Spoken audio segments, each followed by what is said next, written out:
Biz tuğunu özgörttük. Гимнди да өзгөртүшүбүз керек. Ырдаганга да оор. Гимнди өзгөртөбүз. Гимнди өзгөртөбүз.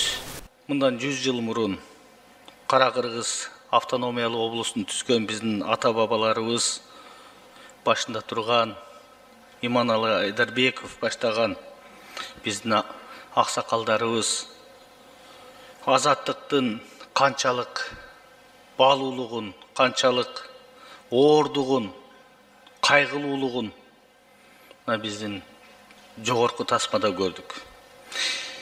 Мен айткым келет. Биз бүгүнкү күндө биз тууну өзгөрттүк.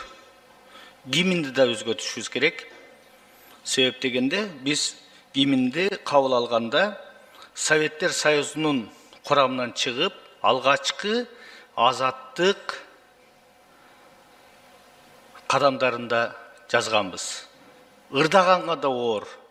Ар бир кыргыз бул гимнди ырдай албайт. Бул марш. Ошон үчүн жогорку кеңештин укугу, жогорку кеңештин милдети биз жакында гимнди өзгөртөбүз.